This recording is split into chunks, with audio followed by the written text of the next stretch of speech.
Good morning students, very good morning. जय हिंद, जय भारत, जय Bihar. GS current affair online पाठशाला में आपका स्वागत है। मैं संजय कुमार आज आपके समक्ष हिस्ट्री का लगभग 100 क्वेश्चन का डिस्कशन लेकर आया हूँ, जो आपके एग्ज़ाम के लिए बड़ा इम्पोर्टेंट है। इसे ध्यान में रखना है। और ये मॉडर्न हिस्ट्री है। यूपीएससी, बीपीएससी और एसएससी और अन्य जो एग्ज़ाम है, इसमें प्रश्न सलीके से पूछा जाता है। भारत का स्वतंत्रता आंदोलन मुख्य रोल रहा है इस इतिहास में, और यहीं से प्रश्न पूछा जाता है, ये भी ध्यान में रखना है। तो इस प्रकार से क्वेश्चन तो 10 होगा, लेकिन आप डिस्कशन इसका सही ढंग से सुनेंगे तो ये 100 क्वेश्चन के बराबर है, ये भी ध्यान में रखना है। गहन विश्लेषण किया गया है आपके एग्ज़ाम के दृष्टिकोण से, बड़ा इम्पोर्टेंट है। इस तरह का डिस्कशन आप सुनेंगे तो हमें लगता है प्रश्न आपका नहीं छूटेगा। चलते हैं टॉपिक की ओर, लेकिन टॉपिक से पहले आज का विचार जो है कि जीवन में सबसे बड़ी हार का कारण यह है कि मन में यह निश्चय कर लेना कि यह कार्य मुझसे नहीं होगा। बिल्कुल पहले ही ठान लेना कि यह कार्य मुझसे नहीं होगा, हम इसके अयोग्य हैं, हम कमज़ोर हैं, दुर्बल हैं, तो आप कभी नहीं सफल हो सकते हैं। मन के हारे हार है, मन के जीते जीत। तो सबसे पहले मन से ठान लेना है कि हम इस काम को करेंगे और सिर्फ हम ही कर सकते हैं और इसे हम जीतेंगे। बरकत वहीं पर है जहाँ पर हरकत है। इसलिए हमें प्रयास से हमें अलग नहीं हटना है। प्रयासम फलदायक, प्रयास हमें फल देती है, इसे ध्यान में रखना है। हमारे जीवन में सतत प्रयास, चरैवेति चरैवेति। तो सतत प्रयास के माध्यम से हम कुछ भी प्राप्त कर सकते हैं। दुनिया में कुछ भी असंभव नहीं है। कठिन हो सकता है, बाधाएं आ सकती है, लेकिन यदि लगातार हम लगे रहें तो बाधाएं भी ठिकाने लग जाती है, किनारा लग जाता है। इस मंत्र के माध्यम से हम चलते हैं आज के टॉपिक पर। और आज का टॉपिक है पहला क्वेश्चन कि अंग्रेज संसद में भारत सरकार अधिनियम कब पारित हुआ। अंग्रेजी संसद में भारत सरकार अधिनियम कब पारित हुआ। 52, 56, 58, 60। 52 में नहीं हुआ, 56 में नहीं हुआ, 60 में नहीं हुआ। ये कब हुआ? 1858। तो ये भारत सरकार अधिनियम 1858 था, ये कब लाया गया, किस परिस्थिति में लाया गया, इस पर विचार करें। 1857 के विद्रोह के बाद अंग्रेज़ों को यह पता चल गया, ब्रिटिश सम्राट को यह पता चल गया कि अब भारत में शासन करना मुश्किल है। इसलिए हम सुधार करेंगे। सुधार के संदर्भ में जो अब तक ईस्ट इंडिया कंपनी भारत में शासन करते आ रही थी, कौन? East India company. इसका शासन को क्या कर दिया गया? समाप्त कर दिया गया। और यह शासन अपने हाथों में ले लिया, कौन? ब्रिटिश सम्राट।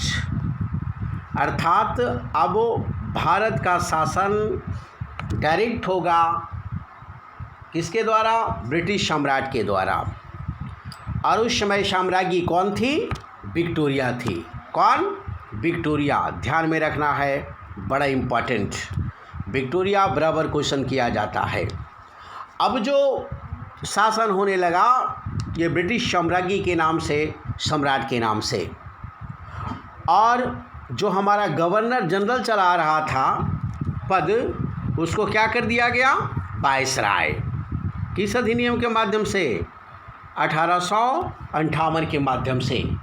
ये भी ध्यान में रखना है, जो बड़ा इम्पोर्टेंट है। और वायसराय के सहयोग के लिए एक पद का निर्माण किया गया, उसका क्या नाम था? भारत सचिव। इसे भी ध्यान में रखना है, जो बड़ा इम्पोर्टेंट है। और यह जो अधिनियम है 1858 का जो अधिनियम है, वो ऑलरेडी 1 नवंबर 1858 को लॉर्ड कैनिंग के द्वारा 1 नवंबर 1858 को लॉर्ड कैनिंग के द्वारा इलाहाबाद में इसका घोषणा किया गया था। कहाँ? इलाहाबाद में। कब? 1858 में। महारानी कौन थी? तो विक्टोरिया। गवर्नर कौन था? तो ऑलरेडी कौन था? तो लॉर्ड कैनिंग। से ध्यान में रखना है। किस कारण से लाया गया था? क्योंकि जब कंपनी शासन कर रही थी, तो यह कंपनी के शासन के क्रम में भ्रष्टाचार चरम सीमा पर था और क्रूरतापूर्वक शासन, ये बड़ा इम्पोर्टेंट है। इस कारण से जनता में विद्रोह हुआ और सिपाही विद्रोह के रूप में जानते हैं, प्रथम स्वतंत्रता संग्राम संघर्ष के रूप में जानते हैं।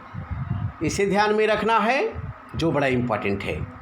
उसके बाद 1858 का एक्ट लाया गया, इसे ध्यान में रखना है। तो इसका उत्तर क्या होगा? 1858। Next question.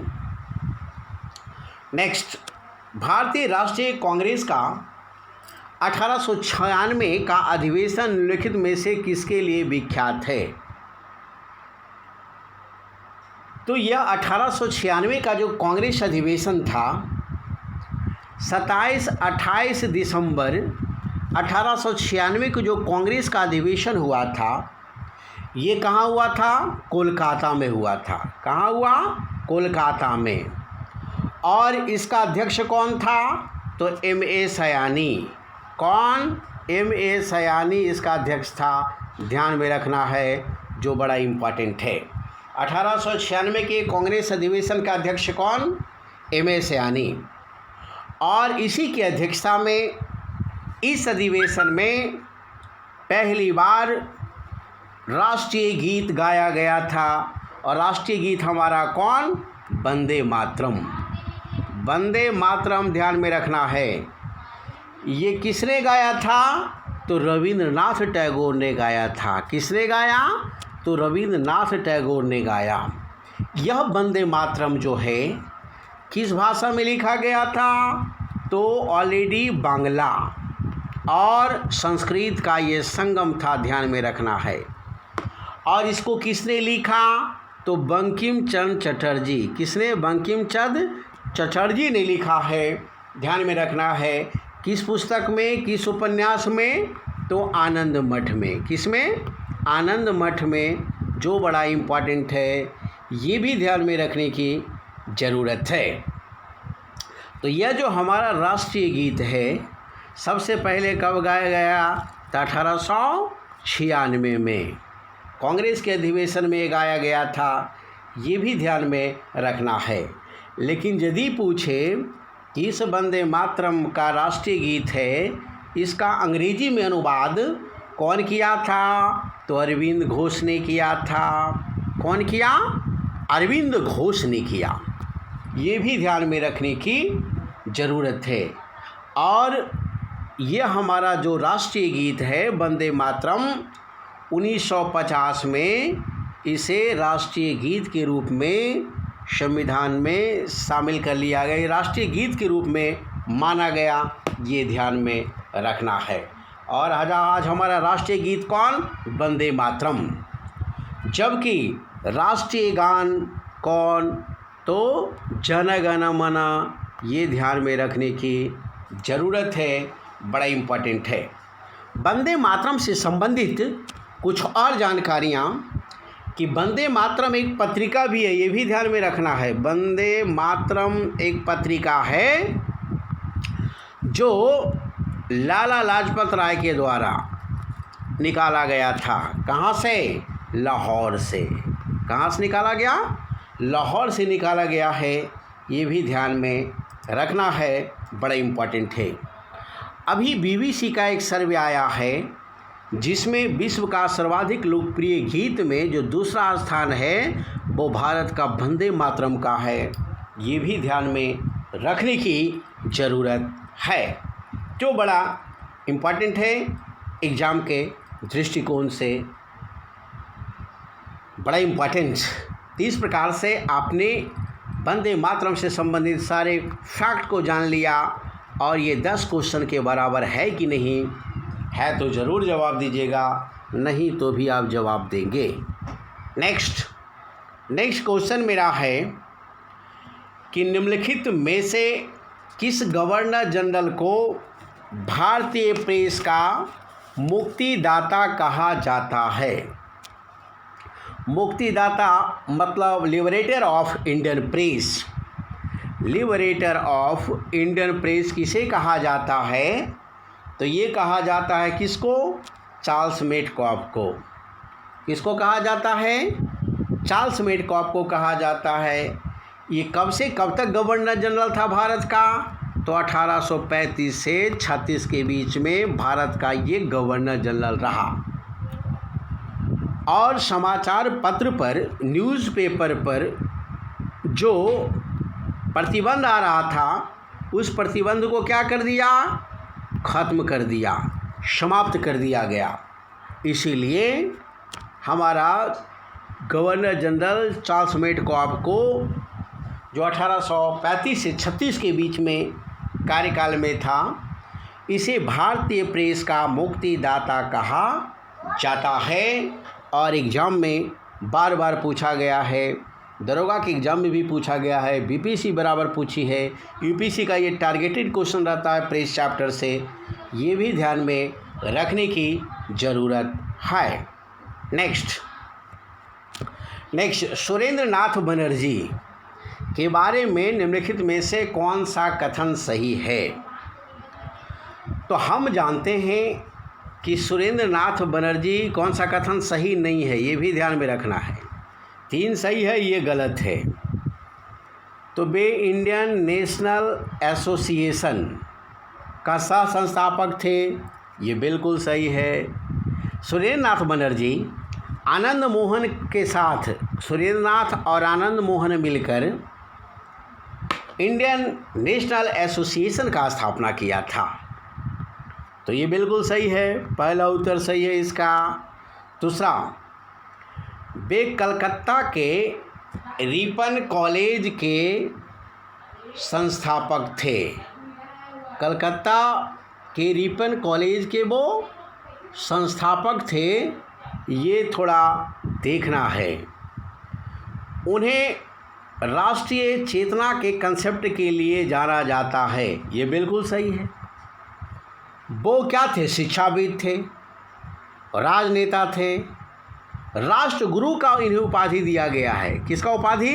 राष्ट्रगुरु का उपाधि दिया गया है, ध्यान में रखना है, बड़ा इम्पोर्टेंट। किसका उपाधि दिया गया?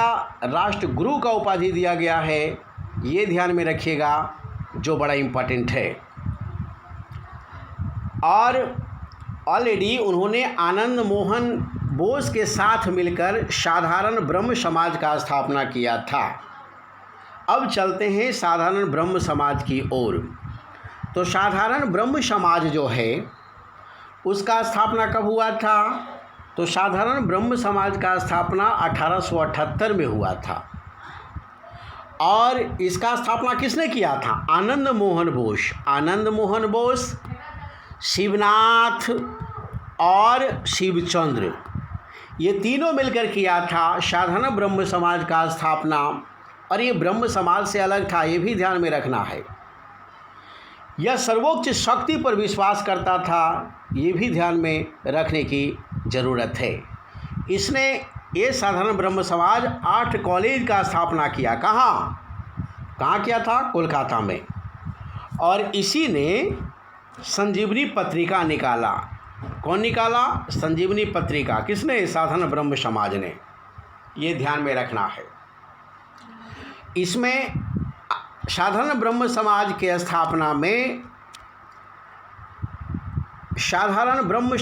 स्थापना में सुरेंद्र नाथ बनर्जी का रोल नहीं था। इस प्रकार यह गलत है। तो इंडियन नेशनल एसोसिएशन का स्थापना किया, बिल्कुल सही है। रिपेन कॉलेज का स्थापना किया, बिल्कुल सही है। राष्ट्रीय चेतना का कंसेप्ट जाने जाते हैं, बिल्कुल सही है। ये 3 सही है सुरेंद्र नाथ बनर्जी के बारे में। जबकि ये बिल्कुल गलत है, ये बिल्कुल गलत है। ध्यान में रखना है, जो बड़ा इम्पोर्टेंट है। चलते हैं नेक्स्ट प्रश्न है हमारा,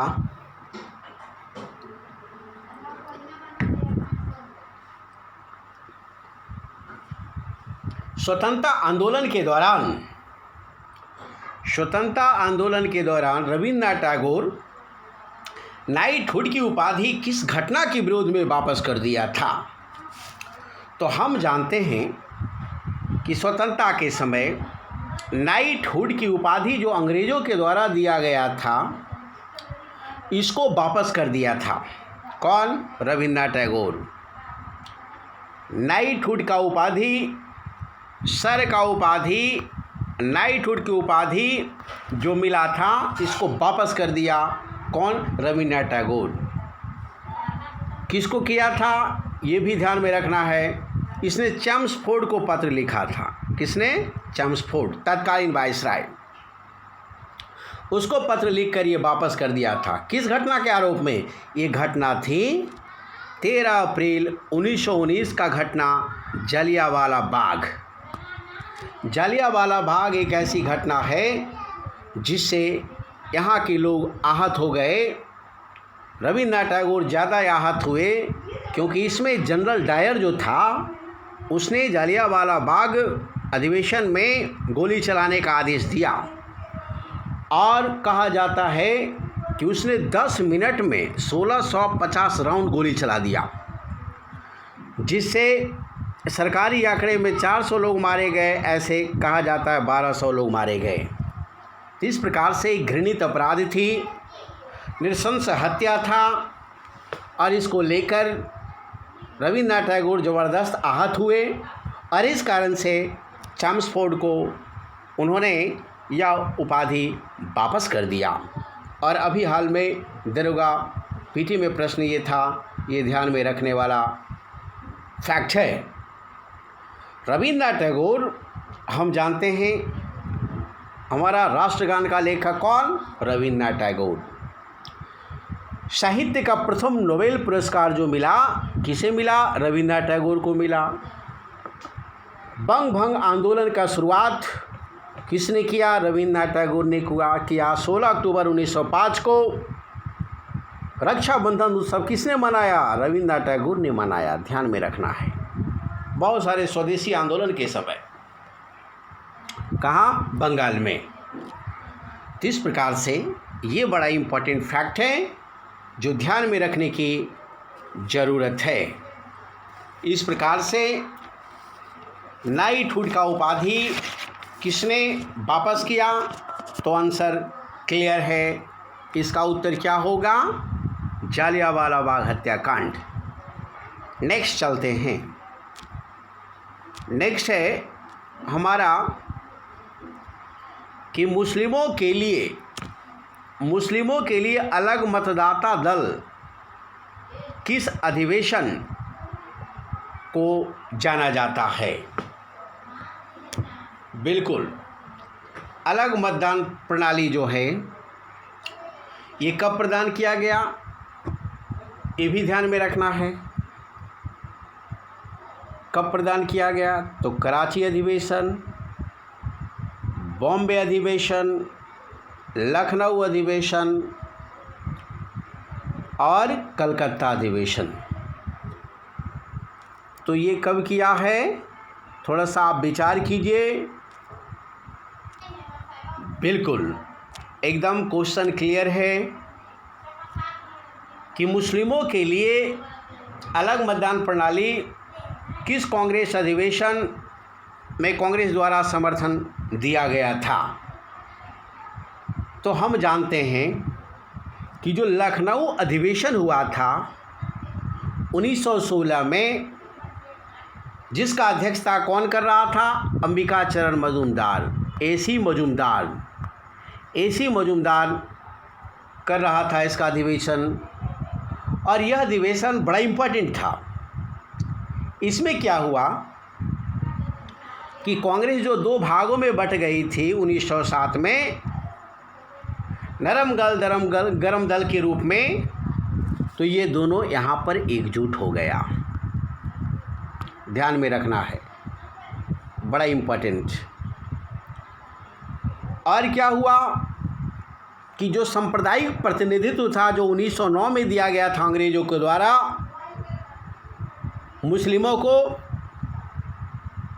कांग्रेस ने इस प्रतिनिधित्व को स्वीकार कर लिया। किस अधिवेशन में? 16 के अधिवेशन में। ये ध्यान में रखना है। इसे लखनऊ पैक्ट के भी नाम से जाना जाता है। बड़ा इम्पोर्टेंट है। हालांकि इसका परिणाम बाद में भयानक रहा है, ये भी ध्यान में रखना है।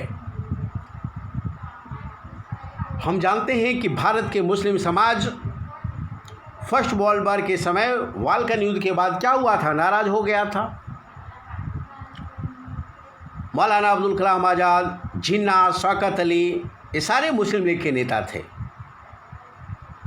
तो इसी समय जिन्ना और कांग्रेस के बीच में समझौता होता है 1916 में कि अब हम कांग्रेस के खिलाफ एकजुट हो जाएंगे। बड़ा इम्पोर्टेंट है ये, बराबर क्वेश्चन पूछा जाता है।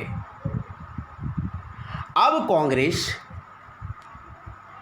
सांप्रदायिक प्रतिनिधित्व को स्वीकार किया इस अधिवेशन में,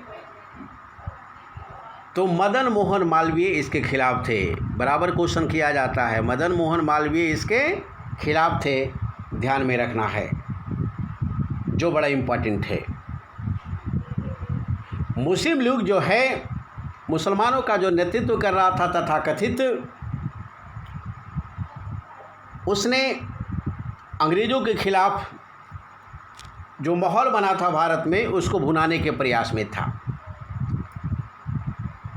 इस प्रकार से पूछा जाए कि किस अधिवेशन में कांग्रेस और मुस्लिम लीग एक साथ आया, तो ऑलरेडी 1916 के कांग्रेस अधिवेशन में। ये ध्यान में रखना है, जो बड़ा इम्पोर्टेंट है। साथ तो हो गया, कांग्रेस तो ये बात मान ली, लेकिन बाद में इसका जो परिणाम हुआ उसमें स्पष्ट हुआ कि जिन्ना जो है मुस्लिम राष्ट्र के लिए आंदोलन छेड़ दिया।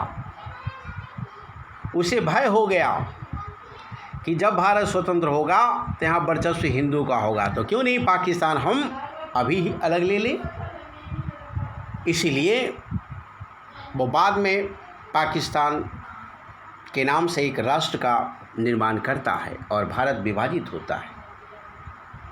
इस प्रकार से आप इसका उत्तर क्लियर होंगे। उत्तर क्या है? लखनऊ अधिवेशन 1916। नेक्स्ट, भारत में पहली यूरोपीय बस्ती किस स्थान पर स्थापित की गई? तो भारत में पहली यूरोपीय बस्ती जो है कोच्चि में स्थापना हुआ था। कोच्चि फोर्ट कहाँ? केरल। याद कीजिएगा। हम जानते हैं कि 20 मई 1498 को कौन आया था? वास्को डी गामा आया था। कौन आया था? Vasco D gamma. याद रखना है, बड़ा इम्पोर्टेंट। पुर्तगाली आया था, ये ध्यान में रखना है। और इसी से जुड़ा हुआ बराबर क्वेश्चन करता है कि भारत में प्रथम पुर्तगाली वायसराय कौन था? तो अल्मीडा था। ये कब बना? 1505 में बना। ये भी ध्यान में रखना है। अल्बुकर्क कब बना? तो 1509 में बना। अल्बुकर्क कब बना? 1509 में बना है। ध्यान में रखना है, 1509 में बना अल्बुकर्क। पुर्तगाली वायसराय अल्बुकर्क क्या था? बराबर क्वेश्चन किया जाता है। इसने भारतीय महिलाओं से शादी किया। इसने कहा यदि भारत में स्थायी वास करना है तो यहाँ की महिलाओं से ही विवाह करना होगा। इस प्रकार से बराबर ये क्वेश्चन किया गया है। एल्बुकर्क एक ऐसा पुर्तगाली वायसराय है जो 1510 में क्या किया कि बीजापुर के यूसुफ आदिल शाह से गोवा छीन लिया। ये बराबर क्वेश्चन किया गया है कि अभी बीपीएससी में क्वेश्चन किया गया था कि गोवा से बीजापुर के यूसुफ आदिल शाह से गोवा को किसने छीना। तो स्पष्ट है, यहाँ पर उत्तर हो जाएगा जो बड़ा इम्पोर्टेंट है। हालांकि यदि पूछा जाए कि पुर्तगाली सबसे पहला व्यापारी कोठी कहाँ खोला तो कहाँ खोला, कोचीन में खोला। ध्यान में रखिएगा,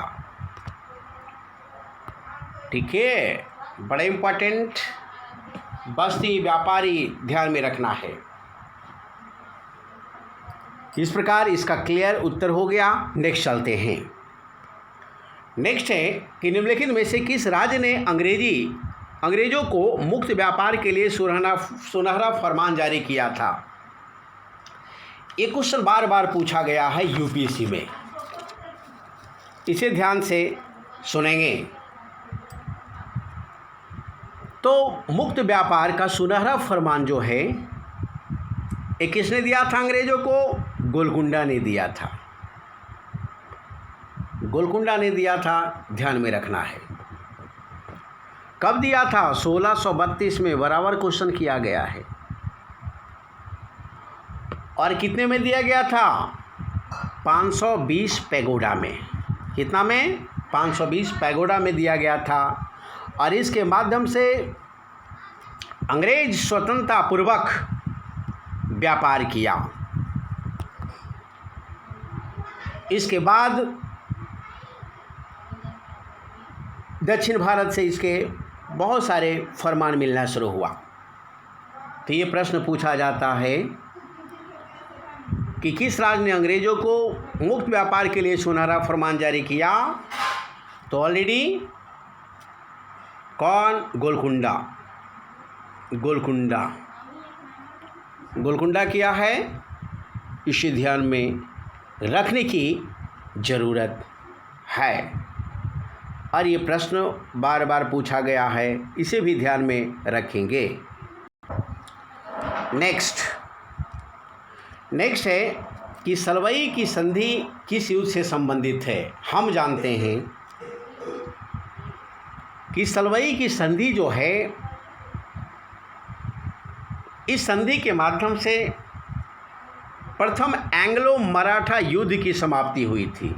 ध्यान में रखिएगा, 1775 से लेकर 82 तक प्रथम एंग्लो मराठा युद्ध जो हुआ था, इसकी समाप्ति सलवई की संधि से हुई थी। ध्यान में रखना है। और ये किसके बीच में हुआ था? मराठा और अंग्रेज़ों के बीच में हुआ था। किसके बीच में? मराठा और ईस्ट इंडिया कंपनी के बीच में हुआ था। ध्यान में रखना है। और इसमें क्या हुआ ये भी ध्यान में रखेंगे, जो बड़ा इम्पोर्टेंट है। इसमें हुआ कि अंग्रेज सल्सेट और भड़ौच पर अपना नियंत्रण प्राप्त कर लिया। बराबर क्वेश्चन किया गया है कि किस समझौता के माध्यम से, किस संधि के माध्यम से सल्सेट और भड़ौच पर ईस्ट इंडिया कंपनी ने अपना अधिकार प्राप्त किया। तो ये सलवई की संधि है, जो ध्यान में रखने लायक है, बड़ा इम्पोर्टेंट है। नेक्स्ट है कि बक्सर की लड़ाई ईस्ट इंडिया कंपनी द्वारा किसके साथ लड़ी गई थी। ध्यान में रखना है। तो ये पहले बक्सर कहाँ है? तो ये बिहार में है। कब हुआ था युद्ध ये? तो 22 अक्टूबर 1764 को। और ये जो युद्ध हुआ था इसमें ईस्ट इंडिया कंपनी एक तरफ, जिसका नेता कौन, हेक्टर मुनरो, और दूसरे तरफ कौन था, दूसरे तरफ जो था 3 था। पहला कौन, मीर कासिम, ये कौन था, बंगाल का नवाब। दूसरा अवध नवाब शुजाउद्दौला, सिराजू नहीं, शुजाउद्दौला, याद रखेंगे। और तीसरा है दिल्ली सल्तनत का शासक कौन, शाह आलम द्वितीय। इस प्रकार इन तीनों का हार हुआ। मीर कासिम, शुजाउद्दौला और शाह आलम द्वितीय तीनों का हार हुआ। और कौन जीता, अंग्रेज। बक्सर के युद्ध में ईस्ट इंडिया कंपनी का विजय हुआ है और इसी विजय के साथ भारत अंग्रेज़ों की गुलामी में जड़ती चली गई। और यह संधि जो है यह तय कर दिया, यह तय नहीं किया कि भारत में कौन राज करेगा, यह तय कर दिया कि भारत में कौन नहीं राज करेगा। ध्यान में रखना है। इसी संधि के बाद क्या हुआ, बिहार, झारखंड, उड़ीसा, बांग्लादेश, पश्चिम बंगाल, ये सारे का दीवानी और राजस्व का अधिकार किसके पास चला गया, कंपनी के पास चला गया। ध्यान में रखना है। इलाहाबाद संधि के माध्यम से संधि हुआ इलाहाबाद। पहली संधि किसके साथ हुई थी, शाह आलम द्वितीय के साथ, बराबर क्वेश्चन किया गया है। और दूसरी संधि इलाहाबाद की किसके साथ हुआ था, शुजाउद्दौला अवध नवाब के साथ। इसमें क्या किया, कड़ा इलाहाबाद ले लिया इसके साथ और किसे दे दिया, शाह आलम द्वितीय को। और शाह आलम द्वितीय को 26 लाख पेंशन देकर सेंड कर दिया। ये बड़ा इम्पोर्टेंट है, बराबर क्वेश्चन किया गया है, इसे ध्यान में रखने की ज़रूरत है। इसका उत्तर क्या हो गया, मीर कासिम। इस प्रकार से बड़े इम्पोर्टेंट क्वेश्चन ध्यान में रखेंगे। और पीडीएफ ऑनलाइन क्लास में आपको history, polity, economy, geography, science, map, current affair special PDF उपलब्ध है। डिस्कशन क्लास आपको उपलब्ध है और इसके माध्यम से जीएस को आप आसान कर सकते हैं। ध्यान में रखना है, बड़ा इम्पोर्टेंट है। तो इसके माध्यम से जीएस को आसान कर सकते हैं। जिन्हें चाहिए वो संपर्क करेंगे 91 22 68 29 11। जीएस करेंट अफेयर को आसान करना है, ये टारगेट है। इस प्रकार से इन सभी डिस्कशन के माध्यम से हम सब्जेक्ट को मजबूत बनाते जाएंगे और आने वाले एग्ज़ाम में बेहतर परफॉर्मेंस करेंगे। हाई स्कोर 70% प्लस स्कोर होता है तो हमें लगता है प्रीलिम्स हमारा रिजल्ट आ जाती है। 70% स्कोर जो है काफ़ी सिक्योर स्कोर है। 70% टारगेट लेकर हमें चलनी है। इसमें हमारा इस तरह का स्टडी होगा तो हम रैंक में आ सकते हैं, टॉप कर सकते हैं। बड़ा इम्पोर्टेंट। So that's all. जय हिंद, जय भारत। मैं Sanjay Kumar, GS current affair expert. That's all. जय हिंद, जय भारत, जय Bihar. Let it be now.